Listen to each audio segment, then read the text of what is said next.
Let it rip!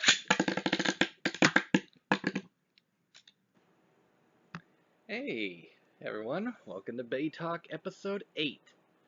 Glad to see everyone's been sticking around with me for this long. We've had a nice run. This, I am actually happy to say, well, I'm also kind of sad to say, that this is the final build of Season 1. After that, it's gonna go into see which customization is the best of Season 1. So, I figured that we'd make it a nice even number of 8 Beyblades, and we'd round things out with the low end of the food chain. I'm kidding. Had to throw that little joke in there. For this build, I figured let's have something go out with a bang. Something that can get real down low and dish out some major damage. Counterattacking damage, I should say. This one gets right in there. Sneaks under ya, and then snap. It grabs you up. Little ankle biter, I guess. But in all honesty, we're going to be doing a bay that's focused around the little brother of El Drago. So, allow me to begin this build by telling you we're going to roar with Draconis. 1 second. Got it. For this one, we are going to be needing the Draconis, Facebolt, and Energy Wheel, as well as the Diablo Fusion Wheel, and we are going to be having this in attack mode, not stamina mode, since stamina mode will not work for this bay configuration. We will also be needing the 85 spin track. This actually came with my Omega Draconis, if you can believe it. Funny how things come around. And we are going to be using the bottom spike performance tip. So, this one is really going to be a down low kind of bay. I never actually saw myself building a bay this low profile before.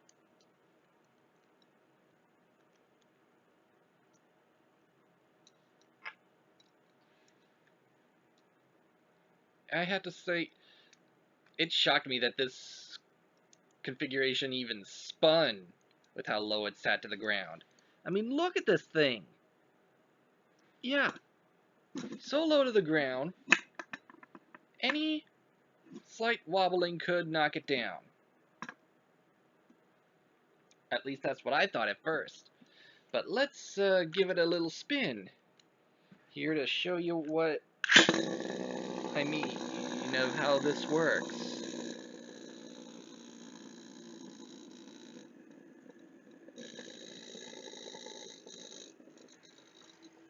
Yeah. The reason it's moving so much is because it's on a flat board instead of in a round base stadium. But as you can see, it spins rather well. Very nice stabilization, even whenever it's hit. I attribute that to the fact that it's low to the ground. And if it's low to the ground, it barely, the gyroscopics of it keep it level mostly. Because it has more of a disc shape instead of a tower shape. This bay, I needed to build something that was very small, but yet powerful. And I have to say, I really hit the nail on the head with this one.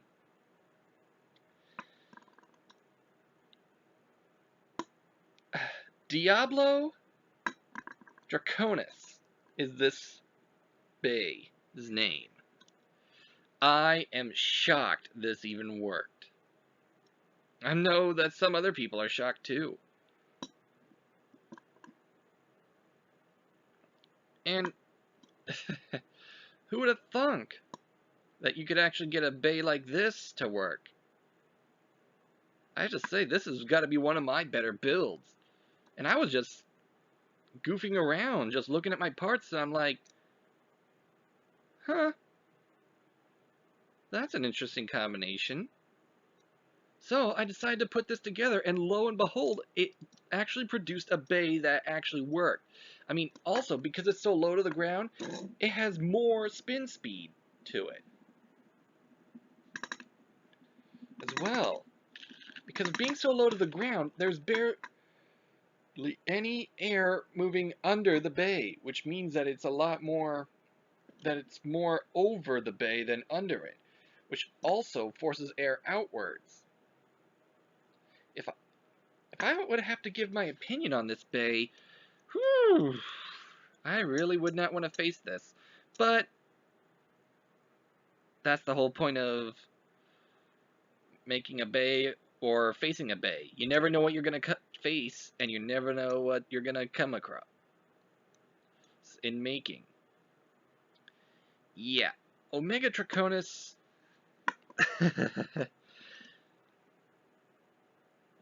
Let's just say that your bay spin track might not be coming out of this one unscathed. Omega Draconis 85BS has got to be one of my cooler builds. And one of my better ones too. I have never, ever built a base so low to the ground. Unless, of course, you count Omega Draconis itself coming right out of the box, which I don't. Having it so freaking low to the ground really, really helps out with the stabilizing and, well, let's face it, most people don't like the 85 because it's just so small, it's so thin. But I like it. Especially for this combination, which I think I may have just outdone myself with bay making. But we still have to see how it goes. Because now I'm going to tell you about the Season 8 multi-part tournament. We're going to have episodes each week of Beyblade. Starting next week. We will be starting a tournament to see which bay is the bay of bays in this. Each week I will, starting after this, I will show you I will randomly grab 2 bays from the pile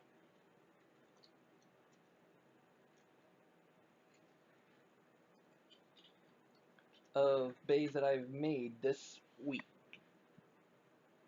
And for this season. Then I will show you 3, alright, I will gather all the bays I have created this week. I will pick 2 of them completely at random, and they will face each other in the next week's episode for the starting tournament. I will also ask you to cast your votes to see who will win this bay battle. The bay battle. Or who you will think will win the bay battle. I will then pit the 2 bays in a best 2 out of 3 battle.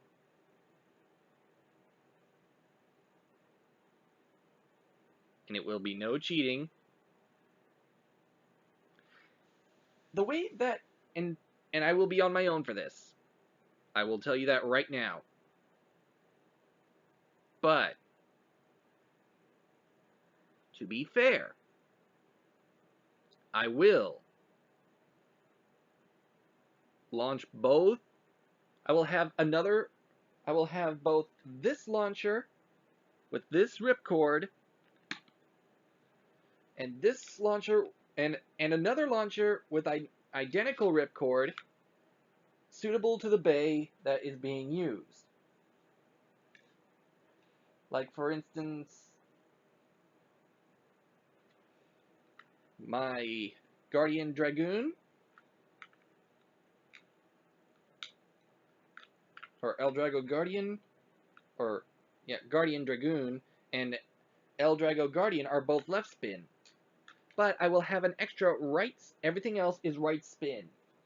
I will have an extra right spin launcher on hand if two right spin bays will be facing each other. With this ripcord in the other launcher, just I will launch one, quickly put, and then drop the launcher and ripcord, and pick up the other one and rip it right away as fast as I can. And I will admit, I may not be able to work it correctly each and every single time. That is fairness. But sometimes the ones that are in first do actually last the longest. I will be having these in my base stadium, and I will also make sure that everything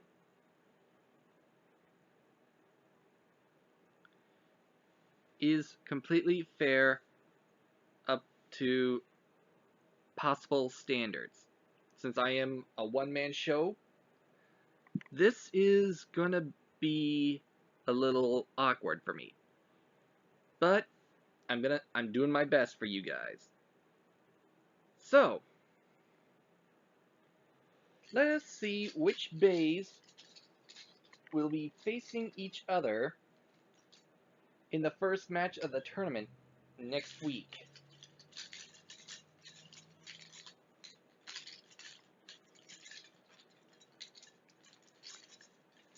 And the first bay is... Ooh!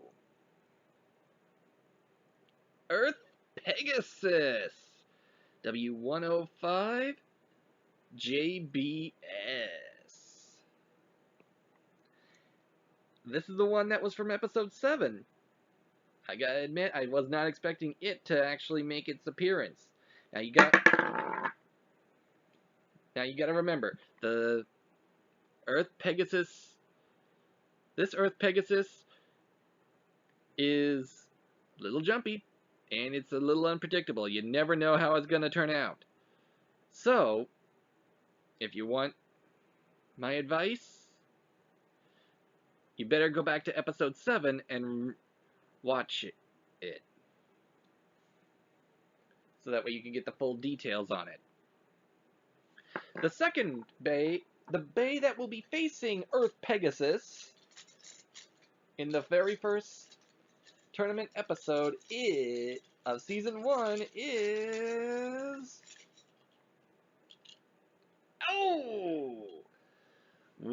Looks like it's gonna be Orochi Leviathan GB145 SD.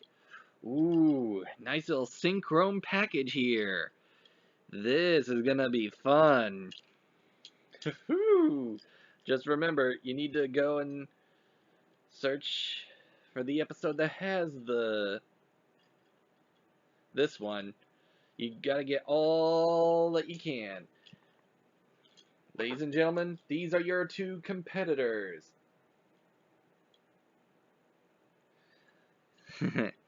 Time for you to cast your votes. Let's see who you got for this. I will be displaying the results of the voting in next week's episode. So let's do this. For those about to battle, we salute you. So until next time, guys, let Be thinking about who you want to win this. Let it rip!